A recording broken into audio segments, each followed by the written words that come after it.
Mukuna luda ala kururin olule leka mọlúna tí nẹ́ẹ̀lì mú ẹ̀dá bẹ́ẹ̀ bí kàlẹ́bà ní jáde ó tajọ́ mi ìkàlà nẹ́ẹ̀lì mi gà jọ́ mi lọ mo tó ìlànà yìí nígbà mi tó ìlànà tí ń bọ́ fọ́ balùwẹ̀ àwọn ẹni jáde àti ìrànlọ́.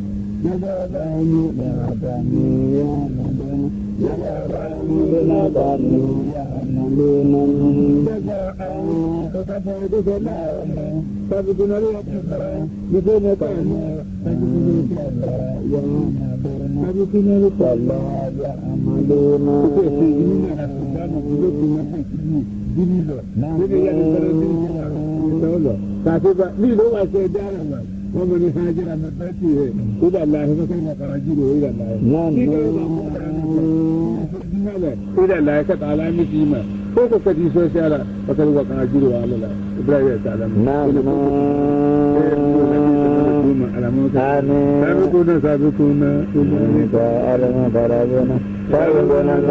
أولئك ألم فرابون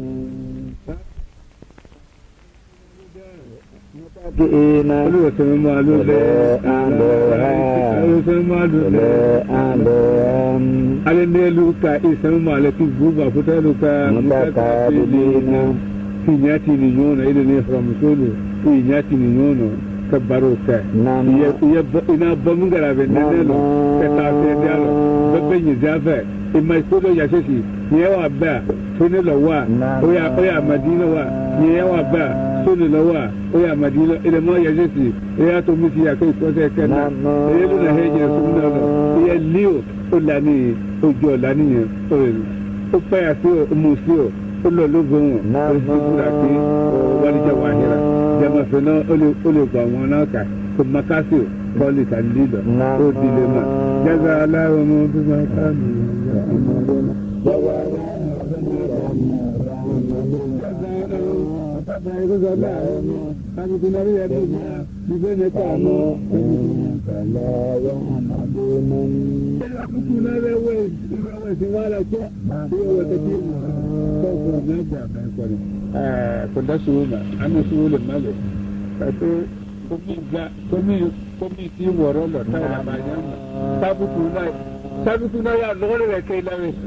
Sabu kunale vaga man Idrisa na nule gobe betanda yemelo gobe beta jamu dumula ewe ti vitamina be nomro ti ta o sareku ti ta sareku ti ta sareku sa le ti kemesawa ti duwo ti kemesawa duwo mi saule e ka ti no ti ta sareku ka ti no ewe singa mina roda sa أنا أتيك مثلا السموة أنا أتيك مثلا إبراهيم السلام فأنا بارك من يتبع كتاب السماوات وفي جيلك في ورسول كارومنا نكارومنا فابا نبقى تقولنا أنا كلو سلا كتيتي لا كلو سلا كتيتي لا سنة سيد أبي يا وتي ورسول تو كم سبب سبب أبلكم تو مولى في ورسول في تبي ورسول sango ti kemisa ti duwara kemisa rewa to ti duwara Ibrahim soba munu na ti wara luna ti tanda duwara obana ma to vada mamu te Idrisa Idrisa mite sang luna o te ba sang Idrisa o te se kano te sabo te kanela te sundu pale azeru te azeru te kawe sundu pale kanela o te sang Tuweti wara min narati bisa ka min Idrisa Brayo to sabeku ti wara tuwale ita ya kara ika tuwale do aya nafa ka mu kala kan ne sa kan nan bai alama amin an ga no ka kula tuwale an ngija an ko ka be da sabeku na sabeku na alamun karabona Salubuna أولئك المقربون في جنات النعيم من الأولين ثلة من الأولين من الآخرين وقليل من الآخرين سابقون لدى يطوف ولدان Jumusamana sanami Bala andemu Jumusamami andemu Ala sabi kuna runa Bobo kodonati Ochika kuso Sabo ko Bato mame Namo Ya chika dinyala di ko bebere Andi uru kandi ayi alamoka Ezi ya ke kanabo Keki tasa no Safa ke safa ke Namo Oti uzre Oli hejina do Ala fei Ele veru tira Ele ndoso la fuya ka sabi kuna Ita he yenso yedi Sana uka buidin dibu Buidin usola Na la sumulema Buidin usola o kumolema Buidin usola Ana na muta sema Ito wa sefa Nyizafe Ele wa misira Keta lonna nike Sefa nye Kowe Bedewe Lonna nike Sefa kwa Ele nuna be Alabama Awe baede sefa ma Awe lonna nike lejen Kowe ele wete ma ako Ndasuma Kowe bukwele ma lonna nike Awe jiri ma lo yira Lo sei Sabi kuna ama luna cha Ko ele sa lonna ni miwe Abe wade mna nuka verifie Ele sa diya sa siri Ele na tiye lonna ni lo Ina ikimunduli kwa duma Ijusu we Amerika laka Ba ijusu lulu Ole verifie la Ijusu we la yekimuna duma we Para lo talo Tiye lonna ni ula sa Ita ala ofimano uchema Kumune ya sena chema ninge Ilo manaflaka kufila fa O tasiri mina kadiya lo ومن جعل فكره في أمور الدنيا نكش ثوابه وما المؤمن جعل فكره لتصرف منه في أمور الدنيا بيقول سأله نكش ثوابه إن إبراهيم الناس وما يجيله إتيسن كلوا إلمروم وا O kuma wa yi ya sai na ce ite buna kilo la iwe bla ka bu kata iwe mi duma koma ka buna wa yi Salamu alaikum salamu alayka Salamu alayka ni baro Namu ayatu Salamu alayka Salamu alayka Walemba dilaye salina Walemba dilaye salina Walemba dilaye salina Walemba dilaye salina Hello, inna lillahi wa inna ilayhi raji'un. Hello, inna lillahi wa inna ilayhi raji'un. Inna lillahi wa inna ilayhi raji'un. Inna lillahi wa inna ilayhi raji'un. Inna lillahi wa inna ilayhi raji'un. Asabate pemote bate Asabate pemote bate Hello inna lillahi wa inna ilayhi raji'un Inna lillahi wa inna ilayhi raji'un Inna lillahi wa inna ilayhi raji'un Are amma como amwata como bedo aizada Are amma como amwata como bedo aizada Are amma como amwata como bedo aizada Are amma como amwata como bedo aizada Are amma como walahina amwata como Waluhina amwatakum Nema jata plela bedo aizada Baja saplela, bedo ale sada kadu. Bamito saplela, bedo ale sada kadu.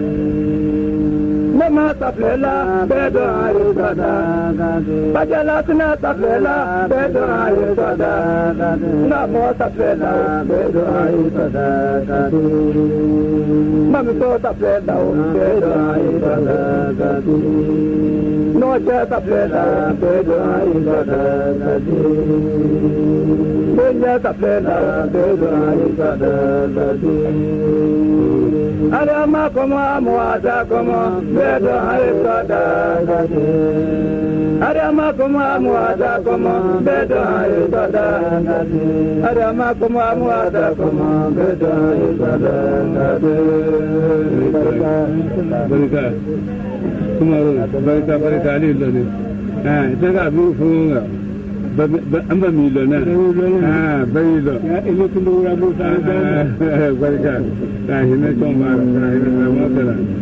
Sabukuna ulaika al-muqarrabuna. Sabukuna ulaika al-muqarrabuna. Sabukuna ludahum. Sabukuna ludahum. Como sama-sama minta ambemu. Sabukuna luma. Bebe kodemati. Kita kosa. Mukaladuna. Muamulule. Ala shakire laulabi. Olùwẹ̀ sàbúrẹ̀ ló jẹ́ aláṣàkiri láìláàdú. Olùwẹ̀ dúnmọ́ ló lẹ̀ aláṣàkiri láìláàdú. Dímọ́sẹ̀ sàblámà láyà rẹ̀ múná. Ó tẹ kúrò la fẹsẹfẹsẹ kó tẹ hejì. Ìkẹ́lẹ́ angalo hejì lọ. Bàmlá sẹ́lọ alamọ́kàlà. Hejì na ahlẹ̀ jìnnàta la yà rẹ̀ múná. Ande kúrò la yẹ. Ìkẹ́lẹ́ sàblámà. Muso bẹ́ẹ̀ kala. Fúyẹ́bà sanyi bisawa sanyi sawa. Bẹ́ẹ̀ káwọ́ lè di ni. Ó kú ìdílé. Tẹlọ ọwọn lẹyàtà báwa lùnà ẹjẹ ń dolo yàmẹ bẹ gbọnà ẹnàdé yàmẹ akẹdẹ ó tẹ yẹ wọlé yàtà gawa tùnà ite bukẹla ite yẹ nọ tó náà mẹ kó ló kó balo àkùránà ó kọ mú wọn fẹ kẹla ìlú lẹmí kẹla ite bukẹla kó o náà káàdì ó fẹ sàdúró lè bí yẹn lọ gbọdọ tó fún yẹn fọlá di muso kẹ dẹrẹ ta den kẹ sàkàrò naani nọ den wà kú yẹ a má kú nọ. Nga ta boye ba man fa la no de ma de na pura fla ka na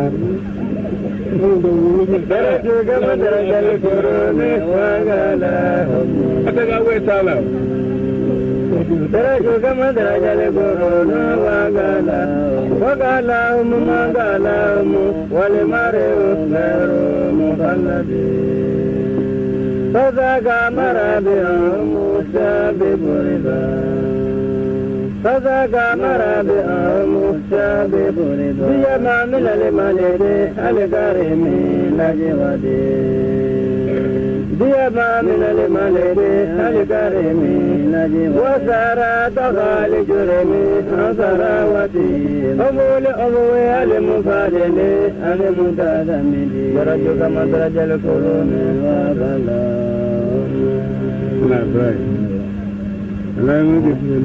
واريامو على ما ذكر الله واريامو من هذا الجنة واجعل من هذا الجنة على من الله واريامو فإن ولا رجال يجون لاسمك أعلى من هذا الجنة أعلى ونفضات من هذا الجنة أعلى من هذا الجنة أعلى من هذا الجنة أعلى من هذا الجنة فتقول ما على موكلا بركة يجون لاسنا لا إيه هجن على دي على كيف لا هجن كيف akadina jema tola suna akana bunya tola suna akana bunya tabunya gula tabunya busuna tabunya adina ala bidiyon ala baro ala teduma ala tamluto ala lubaro ala tamluto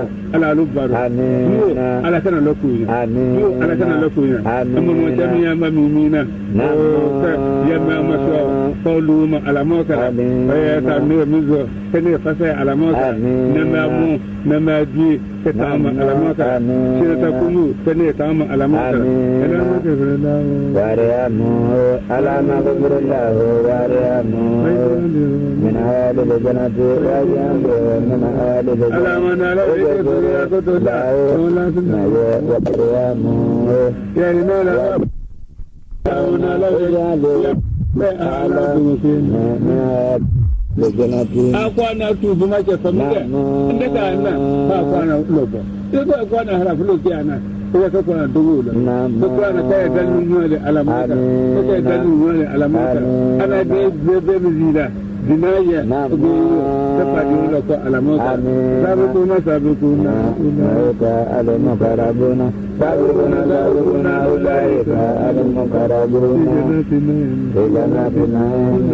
من الأولين سورة من الأولين من الآخرين من الآخرين سابقونا هذا يتوبان سكدون رسلا من بلا عندهم olùmọ̀ bílẹ̀kẹ̀dẹ̀mátì òṣìkẹ́dẹ́gbòsọ olùmọ̀lẹ̀ aláṣàkiri láwọláàdé jíṣẹ́ sàlámà láyàrẹ̀múnà ó tẹ́kọ̀ọ́lá àràgọ́nà gbogbo ọ̀tẹ́ jaza aláwọ̀mọ́ bímá kanu ya malona jaza aláwọ̀mọ́ bímá kanu ya malona jaza àwọn òkú ọbẹ̀ gábà ilé láwọ̀mọ́ tàbíkúnà yàbẹ̀má nífẹ̀ẹ́ nẹ́tàánú tàbíkúnà kala ya malona kala ya amadu kala ya amadu kala ya amadu kala ya amadu kala ya amadu kala ya amadu ṣé bara bẹ́ẹ̀ bẹ́ẹ̀ ń bẹ̀rẹ̀ sí yẹn lọ́jọ́ títà àti bẹ́ẹ̀ yìí lára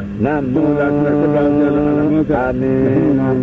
Alẹ́ra wọ́tá dùkúnà lò yàtọ̀ wílé dání sọ́nà mi ń gẹ́lá àlẹ́ ẹ̀mú olùmọ̀ bí a ti wá dé nífẹ̀ẹ́rẹ́ lẹ̀. Namo jaza aláwọ̀ bímá kanu ya amaduna jaza aláwọ̀ bímá kanu ya amaduna. Diɲɛ bɛrɛ na diɲɛ ma taa ta kiri ni diɲɛ bɛrɛ le diɲɛ to lu ma yi ka to ka ba balo ma sabi kun na sa bɛrɛ le ka bɛ dɛ ere bɛna ko na ka taa misi yira joona ka taa lu bɛɛ ɲɛ ere taa si ni ma ko ni fara olu ko tɛ dɛ ni bɛɛ lɔ emisi o ma ko jɛ nɛ emisi o ma ko jɛ ni feji mɛ o defo mi kaa lɔ emisi o ma ko jɛ nɛ o tu bɔ sɔrɔ sa diya ni mi mi ji lo ma diɛ o gbɛ lɔlɔ diya ni mi mi bɔl to ye. Ana nya ki to lɔ kato ni ma ma ko ya. Wɛlo de langadi. Wɛlo de langadi. Minanari. Wɛlo janata bɛɛ de langadi. Ole tonuru ko bɛɛlu ye. Minanari. Ima diɲɛnu la kɔfɛ. Sɛbɛn yɛ kɛ. A diɲɛnu ma ama ji sɔrɔ. Dada yɛ kɛ. Ama ji sɔrɔ. Kiki zɛrɛ wɛ. Ama ji sɔrɔ. Dibi bila la gbɔ basa nu lɔ. K'u ta se o gbɔ sa o ma ko la ja nama yɔrɔ. Iye sɛw de daba ja nama ko ma. Ko sɛw bɛ di ale ma. K'an su ta ma ala ma ta. Ile yɛ wa kɛ. Ale ta la ji ta sɛw la bɛ. O wɛ do ni musa di. K'an su ta ma ala ma ta. Iye ala ka yɛ bɔnɔ lɛ. Sɛfile ti sɛ la lo. Sabu kuna sabu kuna.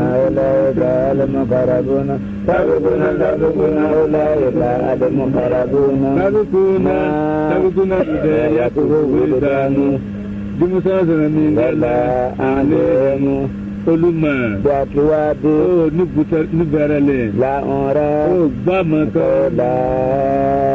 bẹ̀rẹ̀ là dìbò ní fún bẹ́bẹ̀lẹ̀ bí a jà ti jẹ́ ìlànà yìí. Jaza aláwọ̀ bímá kanu ya maluna jaza aláwọ̀ bímá kanu ya maluna jaza àwọn ọ̀gábẹ̀rẹ̀ kó sọ́dọ̀ àwọn sábìkúnà ló yẹ kó máa nífẹ̀ẹ́ nẹ́ta àánú sábìkúnà ló fẹ́. kala ya maluna. Ìṣègùn ẹ̀ka ń bá ọ̀sẹ̀ lọ alamọ́sẹ̀rẹ̀ alamọ́ bẹ̀rẹ̀ sùúrù nanga heje so ana ne ko yida te so yo ba bita dinya tale de sabi kuna o so ma dida la tu mina la na so la tu mina la mina la dorena wa gale mina la dorena la tu muluka sembere so kiyama o jama baja mina la wadina rejina ba la watale se ta minjike sembere le wa dole mina la dorena o ma ziade lo ala nda to ake mena nulo ikala to ama bisa me an ka heje no le ala heje da amina wa sabquna wa du'u da min gala amen sabquna lu ma wa barika o nisu la alule bando la o le su la ya le ka do o la bando la o le su la le ka do jazaa lahum bima kanu ya'maluna jazaa lahum bima kanu ya'maluna jazaa ukabra ikuzalahum sabquna ya bima bima kanu sabquna la ya'maluna ya tuwa kutakubba zangala amese la tawlanu ma ta jita sula tafakine jita ndaire mnanuka kana tugala ya le sutiaye o si jikola domi ya na wuya mamino o da la kanu wusi sisa midalulo ulo gidalo silalo anika silanka ufateme Israel, te boy. Kurate kamo chema. Ifo analemare. Mulu gala kulawa. Eja wana gali kalbu.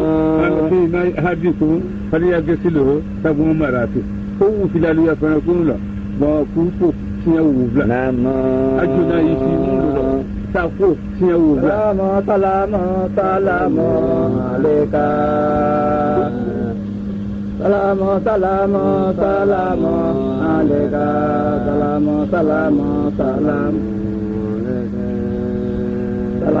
Salamu.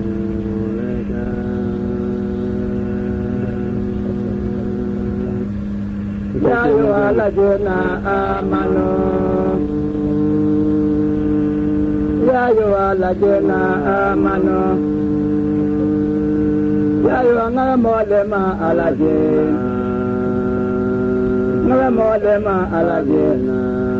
Wami limeyana lillahi. Alaja de matala.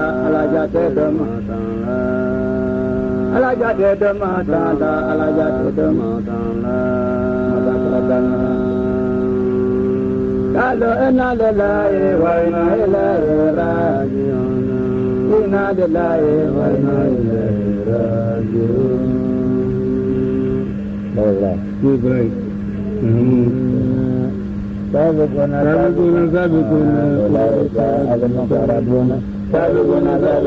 ulaika al-muqarrabuna fi jannatin na'im.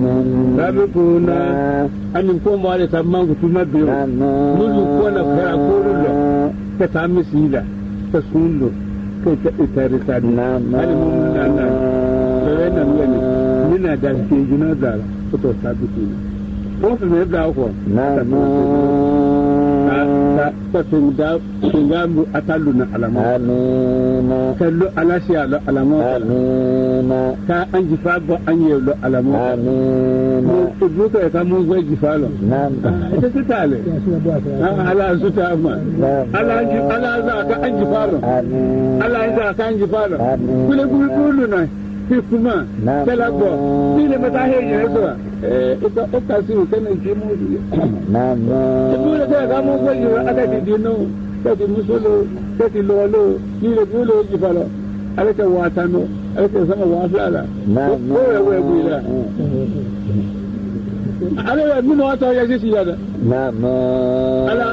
alamu ka yi raji fa ala zai annitra aka samu ala zai annitra ka ga kana kole wa mane juta su na gosu wa mane juta su na gosu aita hum anfuluna zawla zawmu alamfuluna kama ilmu juta ni kota su na gosu ni ka juya manafu ma saulaita mumriyasi ni kira kana suka kuyi ala kola alamfuluna kuli ji mafara ni kisile ka zo anila alamu baso so ta dinno yi ko labu yalu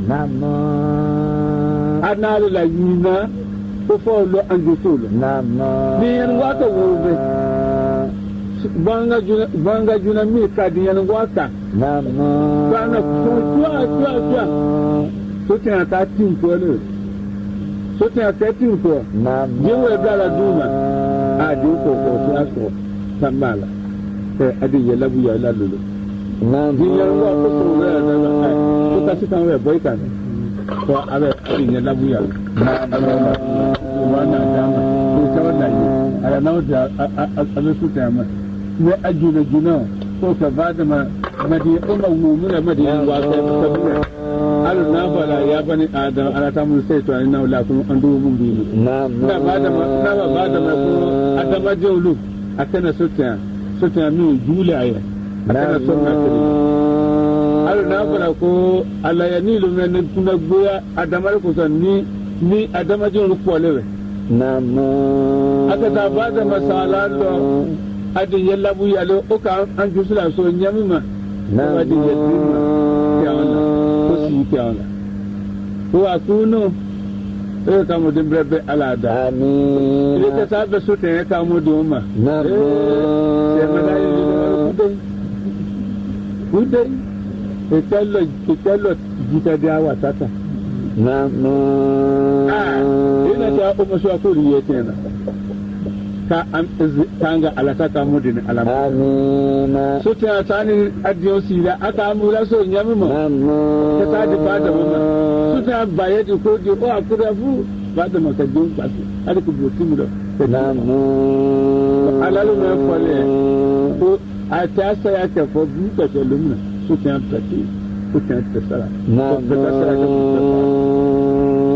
awa ko ba da mo ku yake oyi ko jangar sera kuma ko alama da fidi ne ko sai ta mai nan lafiya ko la bu ya lo ko na ko ni ku je ba da ko ke ba da mutan ne ana ku ya da ke ba da maka abbasika afa kana te ka abulu kanyi ka ta kanyi ka ta bagi bagi ka ta ana ku ba da mun ce ku ce ku yace ba ku lo ba tawo ku ga wa ku menye ne ku bagi da wani wala na dati miji na ne ma ko ni ta saya fa wa ti masala ku labu ya lo ku nan ku wi ba da ma ku ke anya la kusa mina ni na ma se ba ta talo asaba nyolo ba da ma ko kwa ye ko ya bo ba ji ko bere be ni ko ba da ma kana afa ta ta ta ni jife ti taburi ta jife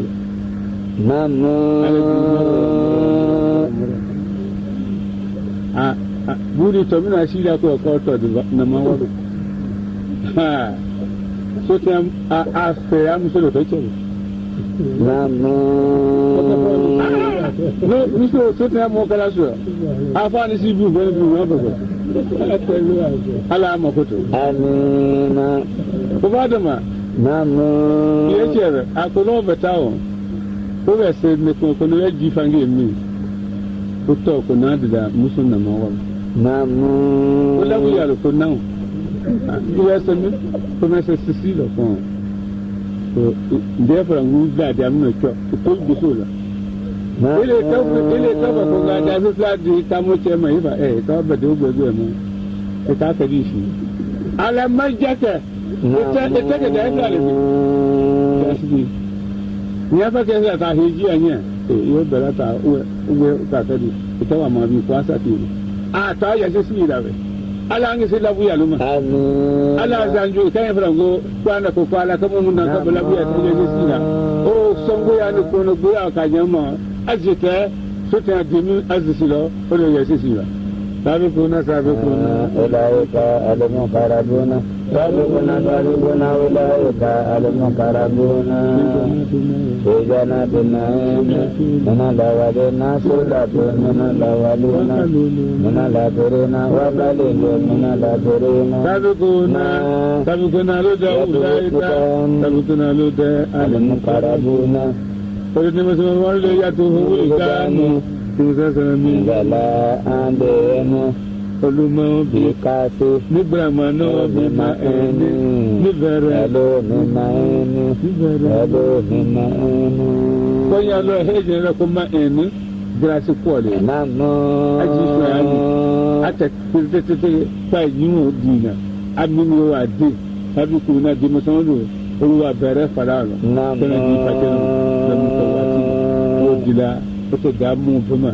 o dila sabi kuna no mina la walena sulatu mina la walena mina la dorena wa dalile mina la dorena jazalahu bima kanu ya amaluna jazalahu bima kanu ya amaluna jazaa fejin jison karabraye la sabi kuna ya bima nifene kanu sabi kuna ya amaluna ulu tuwa zela witela ka ine sabi kuna no mima izazo oko tuwa zela lumina ko kudugo ko kiyebe ko sabi kuna le kala kaze anyela alamata yara be aga anya so anya bon anya na kabule ina dala de bula tabuna kana ka kabule ti ko bo sofa e ba fini mala tani ti du fama ti mo fiu kuma se so ta wi kan jura e wa nyame kala se bola e ba se rata ta lo flani de ale ta kulu wa sin mo mo ko da ye kana suosu wa sin mo ni me fasilo fama kulu wa sin mo mo sugge ita fa ko kala shi da yayi la hejina ele ta se fa to ta mo to lade ala zani tame ati ko abeda i duma male wa karu lumuru adwamu hawa ikala ko fondo la fisa ko mi fisa fon bele adwamu ha i duma male wa ikala alkalo amatara alaha kadi ashara fitakwale kadi ashara kutakuwa yira ko yiwo yiwo yifela ai ba la soma ko na la bati no ba mu ni ya ko do ala jira bola ati mi dia asisa asisa ita ya be la